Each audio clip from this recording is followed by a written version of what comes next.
ঈদের ছুটিতে দেশের বিভিন্ন সড়কে দুর্ঘটনায় অন্তত অর্ধশত মানুষের প্রাণহানি হয়েছে।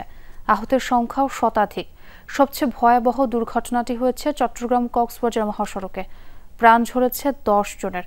বুয়েটের দুর্ঘটনা গবেষণা প্রতিষ্ঠান বলছে উচ্চ গতি ফিটনেসবিহীন বাস ও ব্যাটারি চালিত যানের চলাচলই এর কারণ। সেই সাথে মহাসড়কের বাঁক মেরামতের পরামর্শ দিয়েছে প্রতিষ্ঠানটি। শাকিল হাসানের রিপোর্ট। ঈদের ছুটিতে রাজধানীসহ বড় শহরগুলো থেকে মানুষ ছোটে নিজ গ্রামে, আবার থাকে ফেরার তাড়াও। তাই এ সময় সারা দেশের মহাসড়কে চাপ বাড়ে যানবাহনের, ঘটে দুর্ঘটনা। এবারও ঈদের ছুটিতে সারা দেশের মহাসড়কগুলো পরিণত হয়েছে মৃত্যুকূপে।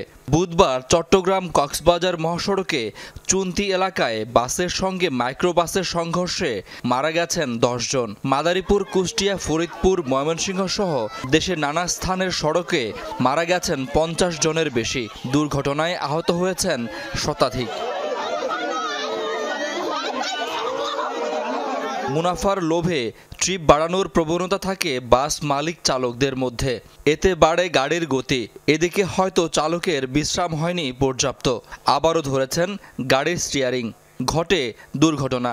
এরকম আরও বহু কারণ আছে সড়ক দুর্ঘটনার। এ নিয়ে বিস্তর গবেষণা করেছে বুয়েটের দুর্ঘটনা গবেষণা প্রতিষ্ঠান। সেখানকার সহযোগী অধ্যাপক কাজী সাইফুন নেওয়াজ বললেন দুর্ঘটনার কারণগুলো। মহাসড়কগুলোতে অনেক থ্রি হুইলার, নসিমন পরিমাণের মোটরসাইকেল চলে আসে, এরা প্রত্যক্ষ এবং পরোক্ষভাবে দুর্ঘটনা ঘটায়। আবার দেখা যাচ্ছে এমনিতেই আমাদের সড়কগুলো কিন্তু জিওমেট্রিক্যালি অনেক রিস্কি, যেমন বাঁক, ইন্টারসেকশন, লেভেল ক্রসিং যা রয়েছে সেগুলো কিন্তু ট্রিটেড না। ফলে দেখা যায় অনেক চালক কিন্তু ট্র্যাপড হয়ে যায়। ফলে সামগ্রিকভাবেই আমার যে ভেহিকেল রিলেটেড ইস্যুগুলো, রোড রিলেটেড ইস্যুগুলো এবং হচ্ছে আমাদের চালকদের যে অতিরিক্ত স্পিডে চালানোর যে প্রবণতা, মালিকদের যে প্রফিট করার প্রবণতা, অনেক আনফিট গাড়ি তারা নামিয়ে ফেলছে রাস্তায় এই সুযোগে, এইগুলোই দুর্ঘটনা ঘটায়, প্রাণহানি ঘটাচ্ছে। কারণ অনুসন্ধান করেই থেমে থাকেনি এআরআই। দুর্ঘটনা প্রতিরোধে দিয়েছে সমাধানও।